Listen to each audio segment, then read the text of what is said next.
When was the last time you checked in on the Metaverse? It might be more recently than you think, and you've probably been doing it much longer than you even know. Personal commerce is one of the ways that the Metaverse is being utilized right now, and Plazah is the platform that's been making it all possible. On today's episode, I got to chat with Roger Casals, the co-founder and CEO of Plazah. We talked about how the company is not only bringing the experience of e-commerce to the next level, but also helping brands improve LTV and build customer loyalty at the same time. Enjoy today's episode with Roger Casals. Before we dive in, I want to give a quick shout out to our partners, Salesforce Commerce Cloud. They not only help make this podcast possible, but they are the #1 commerce platform. So go check them out at salesforce.com/commerce. Roger, thanks so much for coming on the show. Thank you for having me. Yeah, Pleasure. So I'd love to start with hearing a bit about Plazah and what led you to creating this company. Well, I'm an entrepreneur. I had 5 exits. I created several companies, and I always wanted to create something big. And retail seemed to be a big enough space, and I hate to buy online. And a friend of mine and I decided that there was a big opportunity to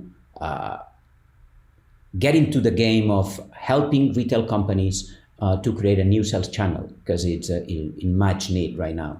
And at the same time help experts to monetize an expertise that right now they are giving away almost for free. Mm-hmm. So what maybe had you interested in this to begin with? Thinking about, okay, there's a lot of experts out there, but they're not really getting paid for what they're doing. There's a lot of brands who want to tap into this. I mean, like, where do you think this interest came from to begin with? The truth is, I'm a terrible online buyer. I hate to buy online because when I go to Amazon, I always know what I want to buy, the exact part. But I'm a doubtful person. I always doubt what actually to buy, and I will always feel that I would love to have someone helping me while buying something to get advice. And Amazon doesn't provide that. Nobody does. And that's why we decided to jump into this, even for ourselves. Yeah.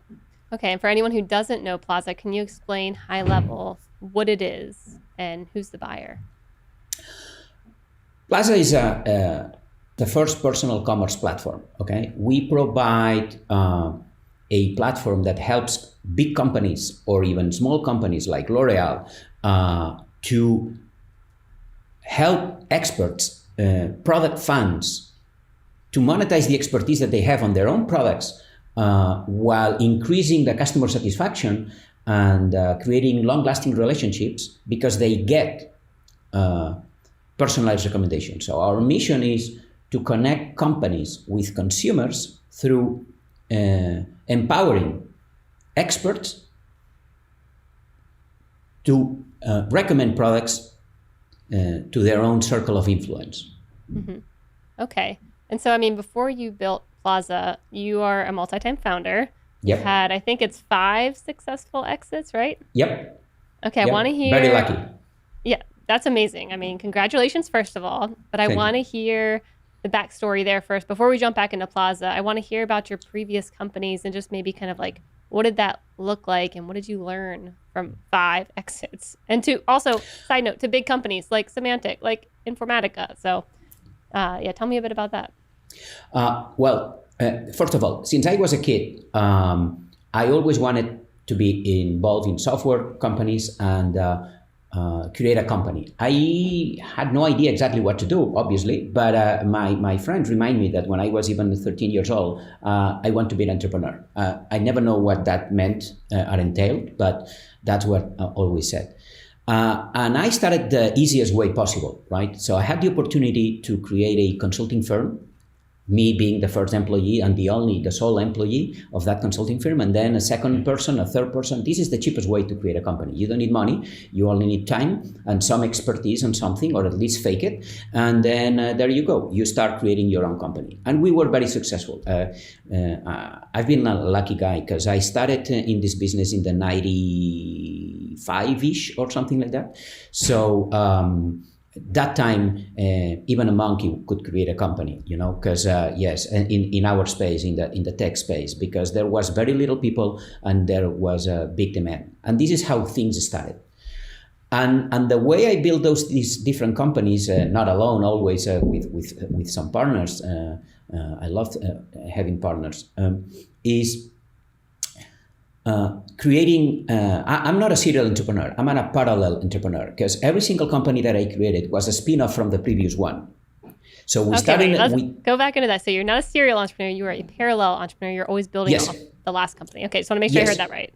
Okay. Yes. No. Totally. And for me, it's the easiest way. Not instead of starting from scratch, you start from an idea and then you leverage some of the customers that you have from the previous company, that they basically shared some interest in that company, in that product, and then you start building up. You have the MVP, you share it with them, they are in love, and then you say, hey, there's something here, let's create a company, let's bring some resources to that, and then build up. So I'm not the typical serial entrepreneur. I have some companies that are not related to the previous ones, but in most cases, yes, they are all spin-offs of the previous one, because we learn something of the market that can be leveraged in a different way in a separate company. Okay, that's a really cool way to think about building companies. I want to maybe start with like the first company. What was it? And then what was spun off from that? And then what was spun off for that? I want to kind of think through the mapping now. So that's why I was born at the right time, because I grew the companies alongside the market. So I started working with the consulting for the ERP. When ERP was a cool stuff, when nobody had ERPs and everyone wanted ERPs, we were there helping them. And then we saw that the next big thing was about to be the CRMs. Okay, now we have all the accountability and operations set up in the ERP. Now we want to manage customers. So CRM is the next big thing. And then we created a company called Intelligent Business Solutions that created products and services around a CRM. In that case, at that time was Vantiv, okay? A company that doesn't exist anymore. And then was acquired by PeopleSoft, I guess. And then the next one was another company called, a spin-off from that one, called Power Data.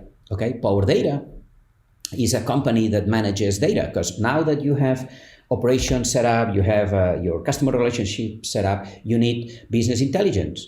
Okay, you need to create reports, and then you need to create that data warehouses. Here is where it comes Power Data, that basically distributed a product from Informatica. Mm-hmm. That company was ultimately acquired by Informatica because what we did, they felt that it was cool. From that company, we created a separate entity called Lantares, and Lantares was basically doubling down into the business intelligence world with predictions and analytics, some artificial intelligence. So in that realm. And then something interesting happened. While in a customer, I was presenting that the products that we were using had single sign-on. And a customer said, I was selling business intelligence, but the customer said, oh, that thing that you mentioned about single sign-on is very interesting. And he misunderstood me, because I was not selling single sign-on. I was selling business intelligence. I just said that that was a feature. But I realized that there was a product, that there was an opportunity. So here it comes. Wow, there's a need for this market. I'm going to create a company for single sign-on. We did an MVP. We presented it. He said, that's exactly what I need. And he bought it. So overnight, we had a company, we had a product. Let's grow it. And then we spun off the company, and Password Bank was born. Okay. Mm-hmm. And then I focused on Password Bank 100% of the time. We grew it. We moved to the US. It's been 14 years now. And then a few years later, we had several bidders for the company, because we were doing something very cool for security, cybersecurity, the cool way to say it. And Symantec made an offer, and we sold the company. Mm-hmm. Okay. Spent 3 years in Symantec, and that's why when I left Symantec, and this is Plazah, the new project. is the first company that it's not a spin-off from the previous ones, because we started from scratch. Yes. Okay. So before Plazah, when you were spinning up these companies, and I mean, how did you go about finding good engineers to make what you wanted, to build this MVP? It sounds like you worked pretty quickly. I mean, what did it look like to actually assemble a team and get them behind a new idea that, you didn't have customers for yet? Well, this is about 25 years. So it has been changing. The landscape has been changing dramatically. So at the very beginning, in the 90s and early 2000s, finding an engineer was cheap and easy. Okay, because at least in Spain, there was not many cool projects to work with. Okay, so we had no problem hiring people. Very talented people. We have very good universities. We had at that time very cheap engineers, and they were awesome. But right now in Barcelona, we have a technological hub. There are many thousands of companies working on tech. So now there's a scarcity on engineers. Now it's more difficult to find engineers, not even good ones, just engineers. It's really tough. Okay. So at that time it was easier than today. And in terms of finding resources, for example, when I started finding resources, VCs, there was no VCs in Spain whatsoever. So we were the first investment from our VC, and we were the first exit from our VC at Password Bank. So you can imagine there was no culture for VCs. Now there's hundreds of VCs in Spain already. So the landscape has shifted and changed dramatically. Got it. There you go. I was gonna say, it definitely seems a lot trickier now. I mean, talking to any of my friends who are, when they were starting startups back in the Bay Area, back when I first moved there, and just that was the number one thing, is unable to find people to actually build it, who have really high salary requirements, and it's harder to get an MVP built these days in general. And another important thing is today, you need to create your own network of experts and talent and investors, etc. So you can basically create a project from scratch rapidly. Otherwise, starting from scratch with no context, it's no way. There's no point. Yeah. How do you go about today building your network and kind of keeping, when thinking about Plazah, not a spin-off company, quite a bit different than, previous companies? Well, the beauty is I had already a big network of friends and people I did work with, so it was easier at that time. So the way I see many companies create right now, it's two ways. Or you have your friends from school, from the college, etc., or you basically get those contacts from your own investor. You convince an investor that you have a good thing, and then they can bring, and it's part of the job of VCs right now, is help you with the network of contacts, bringing you the right talent. Now talent is it's everything. Yep. Yeah, completely agree. Finding those good investors who aren't just there for money, but can actually bring you maybe clients, bring you business partners, a support system. That's, to me, way more important. And everybody promises that they are here to help, and they want to, but not all of them, they know how to do that. Yeah, agree. So with Plazah, if I'm thinking, I put my brand hat on right now, and I'm thinking, okay, how can I start tapping into this technology? What does it look like starting up with you guys? Like I'm a company, I'm selling something, and I'm like, I really want to start having a more personalized approach. I love the idea of having experts recommend things. I mean, that's where the world is heading anyways right now when it comes to sales. A lot of people do rely on the influencers, the people who've used it. So if I'm a brand, how do I think about, implementing this and what it could do for me? The first thing that you have to do is to understand the concept, because this is different. So it's very easy to start, but you have to bear in mind that it has to be strategic for you to get into personal commerce. So 20 years ago, you had retail stores only. And you had doubts whether or not to have online stores. Mm-hmm. Today, 20 years later, everybody agrees that you have to be online, period. Well, 20 years from now, maybe just 10 years or 5 years from today, nobody will doubt that you need retail stores, online, and personal commerce, okay? And once you decide that this is strategic for you, you want to be there, then it's everything is easy, because you have to basically adopt a personal commerce platform like Plazah or anyone else, if you find one. Then you implement what we call the widgets, a means in your website to let users to pull recommendations from experts. You have to invite experts. You can start with your own employees, you can start with your own fan base, and you train them and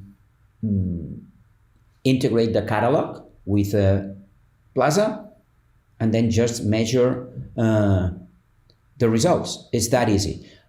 When I say that it has to be strategic, is because you have to think in a different way. You have to think, okay, I have to share part of my revenue with those experts that deserve a commission. And that's a totally different mindset. So you have to involve sales, marketing, human resources, legal, put them all together so they understand that we have to share commissions with experts.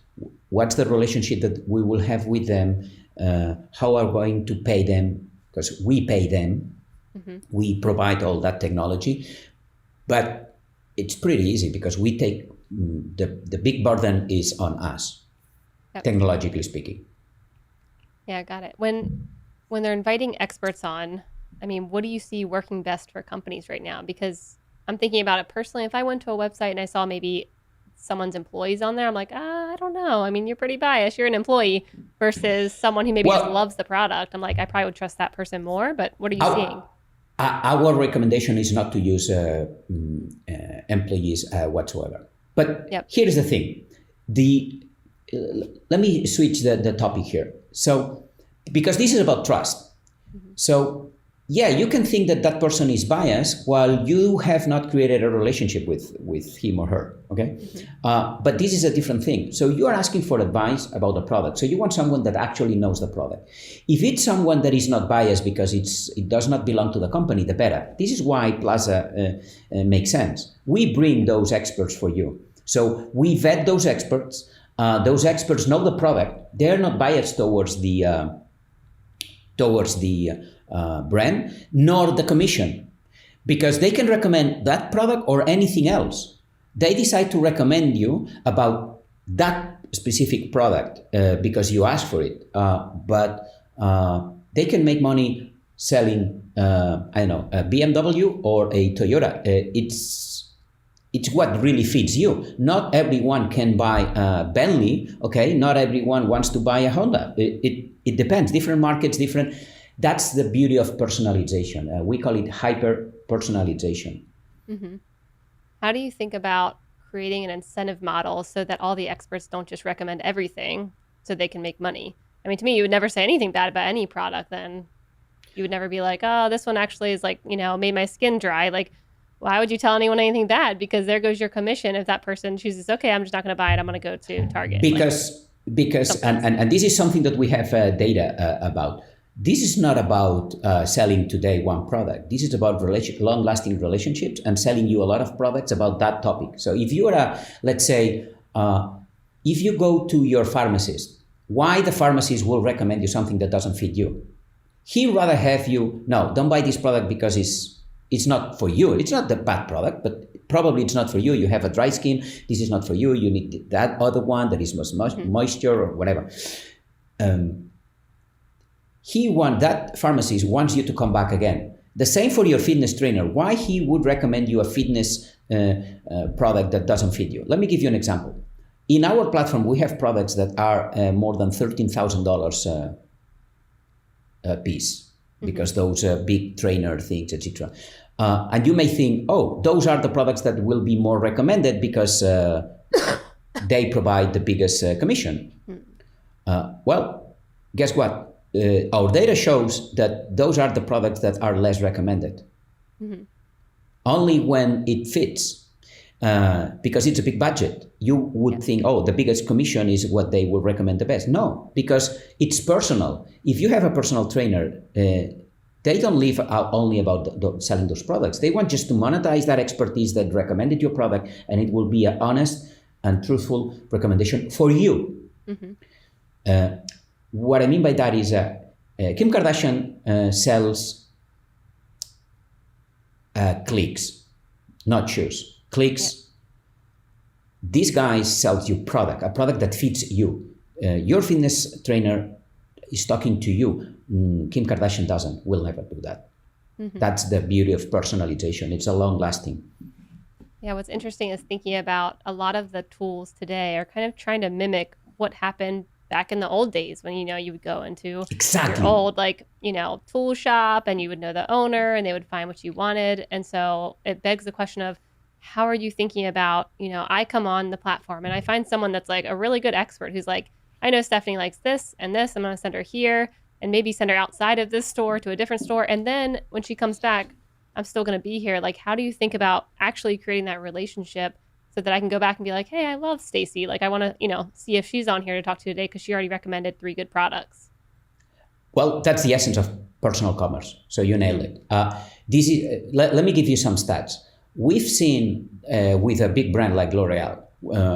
In Mexico, we have several brands of L'Oreal using our product. And we've seen that we double the lifetime value and the recurrence of the same users compared to users that never use personal commerce. So those users that use personal commerce come back and buy twice as much as people that never interacted with an expert. Mm-hmm. So the personal interaction is about long-term relationships, so they come back for more. So you better treat them well and give them the right product every time, so they will come back for more. So in the long run, you make much more money than today selling you the expensive product that doesn't fit you. So it's absolutely, it's about personalization and knowing the customer and giving truthful and honest recommendations. Yes. Okay. What are maybe some surprises brands have when they're trying to implement this? Is there anything that maybe you see brands sometimes get hung up on, or anything around that experience? Many. The first surprise is I don't trust these numbers. It can too good to be true. That's the first initial reaction all the time. The second thing is confusing social commerce with personal commerce. Those are 2 different beasts, okay? Personal commerce means you have a person talking to a person, long-lasting relationships. Example, everyone in a big company has a support department, okay? Customer support. Those are the first that they want to put into the personal commerce platform to provide support. When that happens, I did a poor job because they didn't understand the basics of personal commerce. This is not about giving support. This is about creating relationships. So, example, they usually ask us, "Oh, do you have metrics on open tickets and closed tickets?" We do not have that, because this is like WhatsApp or a Facebook Messenger. You send a message to your friend, and you don't expect to get a message saying, "Oh, this thread is closed." No, you want to open relationships and long lasting, and you want to keep that channel open. That's what we do. And that's the first surprise. They ask you how to close a ticket. There's no such thing. Yep. Got it. Yeah, I always like it when I go back to certain websites and you see the chat, even if it was from like 6 months ago or something, you're like, do you want to open this chat again with the same person? Even if it's not, even if it's a bot, I'm still like, yeah, that'd be way easier. Even if it's the same process behind the scenes of just starting a chat with someone, I like the idea of like, well, you remembered, and I can actually at least look at what I asked for back in the day. And if it's easier to reopen in my mind, I'd rather do that and start something brand new that feels like, a lot of work. And how many times we interact with support and we have to explain the same thing to 3 different people. That's disgusting. That's what we tend to avoid. Yep. So what are you most excited about over the next 1 to 3 years when it comes to, personalized shopping? I could say several things. Probably the most important thing from our perspective is the realization that we're doing something different, because companies are starting to see that this is a win-win-win situation.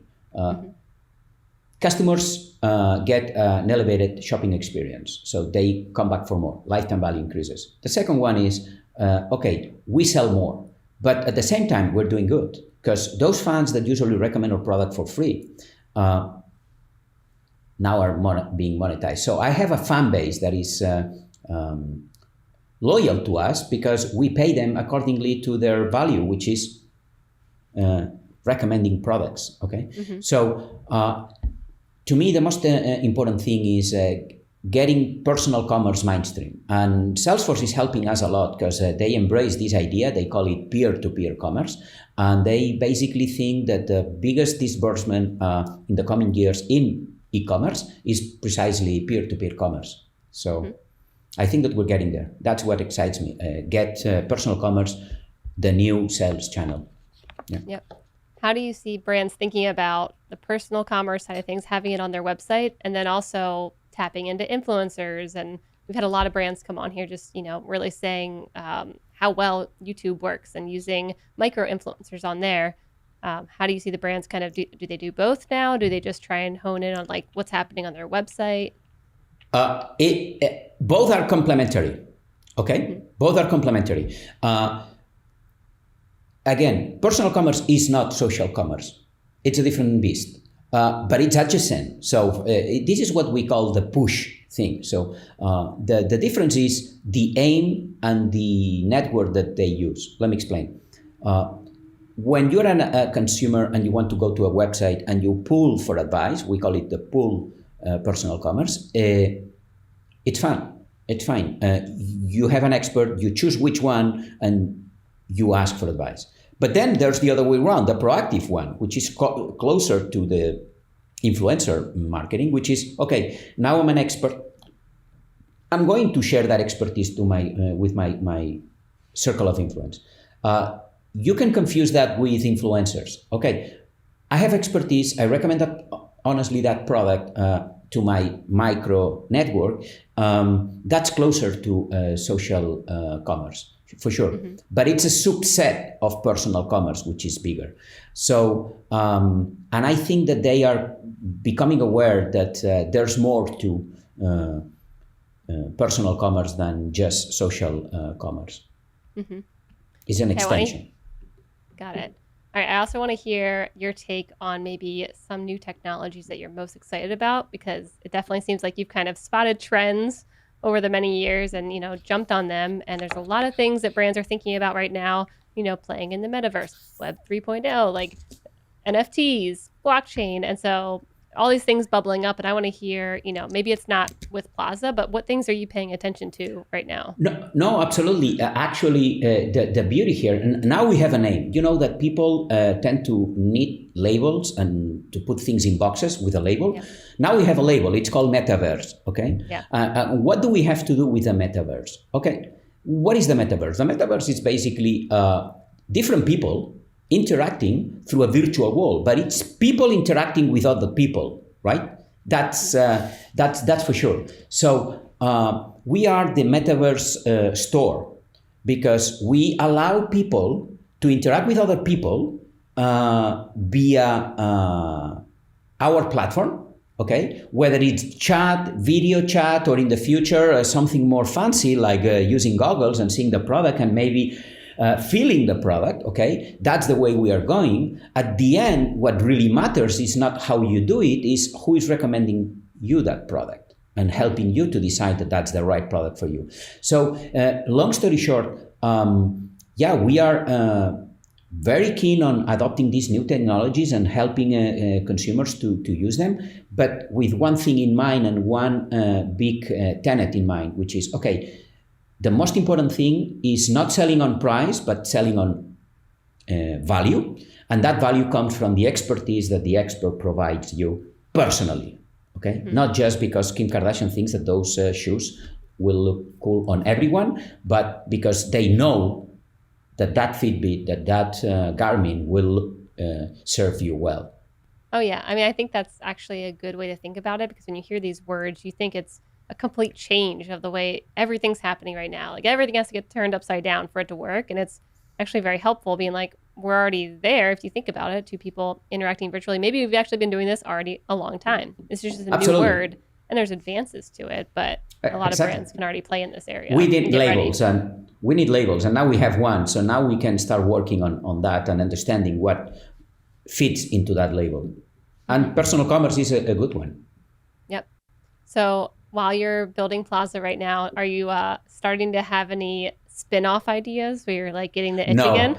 No, not yet. Not yet. It's well, we have a lot of ideas, but all of them are surrounding around the same core idea. Because the beauty, and this is why we jumped into the retail. Because remember, we were in business intelligence, in cybersecurity, and now retail. Retail is so big and so rich that probably I will never get out of this market, because it's evolving, and there's many different aspects to get into consideration. So no time for that. All right. Well, let's jump over to the lightning round. The lightning round is brought to you by Salesforce Commerce Cloud. This is where I ask a question and you have a minute or less to answer. Are you ready, Roger? No pressure. Yes. Well, I don't know. I will let you know. All right. What do you believe is either the most overrated or underrated technology? You can choose either one. Blockchain. Overrated. Overrated. Okay. Why? Overrated. Right now, overrated. Because everyone says that it can solve the cancer and famine in the world, and not yet. It will, but not today. When do you think it will start solving big problems? Same as internet in 10 years. Today we see a lot of fluff projects and ideas. It's necessary to get those crazy ideas to get there, but not yet. It's not solving the famine in the world and cancer. Not yet. So if you believe it'll come about in 10 years, actually be solving things, what are you investing in today around blockchain that is still going to be here in 10 years? I'm not investing in blockchain yet because I haven't seen the right usage for blockchain. Let me give you an example. The other day, they told me that I could invest in a blockchain company to track the freshness of a fish. Oh, yeah. And I'm flabbergasted, because if you like when somebody puts creates the interaction, right, between the physical world and the virtual world is where things get lost. So yeah, blockchain tracks me everything since somebody said, truth or false, that fish was fresh. I cannot trust the whole chain. I trust the blockchain, but not the previous step. So I cannot invest in a company that cannot assure me the freshness of a fish. So what's the point? It's an example. Yep. I mean, I'd also say go check out a company like Avery Dennison, who is already putting digital tags on everything, and they can track. I mean, their examples were around things like that of tracking, the warmth of what mayonnaise got to and where it actually originated from. And there's already companies who are probably doing. But blockchain has wonderful use cases, but I haven't seen many that worth investing on. Yep. What is a book that you come back to time and time again to read? 48 Laws of Power. It's an amazing book, and teach me well on personal levels and business levels. And it's fun to read. It's a very good one. Yep. What's a piece of business advice that you've received that you think about often? Many, because I'm a doubtful person. You have to be ready to lose in order to win. They taught me that 25 years ago. It was a sales rep, and before the meeting, he said, before we get in, we may lose this one, and this is the only way to win. And I was flabbergasted, and we won. And he said crazy things there, but he was ready to lose. So I use that a lot. That's good. I like that. Actually, very important to think about, and it kind of takes away a lot of the pressure that I think often ruins things when people get like, oh no, this is like the last biggest meeting of the year. No, there'll be more. It'll be okay. I used it yesterday. I told my team exactly that. I took off once I decided we are going to lose this one, but this is what we have to do. Then all the pressure is off. Before that, we were under the water. Yeah, that's good. What's the hardest problem you're trying to work through right now? It could be a business problem. It can be, anything.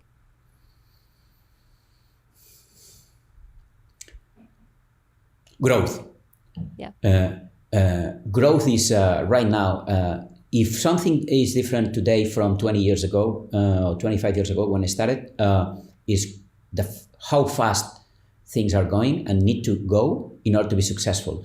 And that leads to mistakes, and sometimes big mistakes. And balance the right decision, the right calm, and execution is what is taking my nights off, because we never grow fast enough. And sometimes I wonder why, but this is the most challenging thing. That is a very tough one. All right. And then the last one, if you were to have a podcast, what would it be about? And who would your first guest be? How to live a meaningful life. Entrepreneurs sometimes lose sight of what really matters in this life. I think that I never did that, but so many hours, so many worries, because you always have ups and downs. This is a roller coaster. Some days you eat the world, some days you are going to kill yourself. Is not lose sight of what really matters. And that would be a good podcast for fellow entrepreneurs that they measure themselves about the success that they have. And I saw so many shitty successful entrepreneurs and so wonderful unsuccessful entrepreneurs that that would be the podcast that I would create, if any. That's a good one. I wouldn't know how to do that, but if I would, We're here, Roger. We'll help you. I like that. Thank you. That's a great one. Well, Roger, thank you so much for joining me today. It was a pleasure hearing all about, your background and Plazah. Where can people learn more about Plazah? Plazah.com with an H. It's Plazah.com. Don't ask me why the H. It's crazy stuff. All right. Love it. Thanks, Roger. Thank you very much. If you're looking for the #1 platform for all things commerce, there's no better choice. So definitely go check it out at salesforce.com/commerce.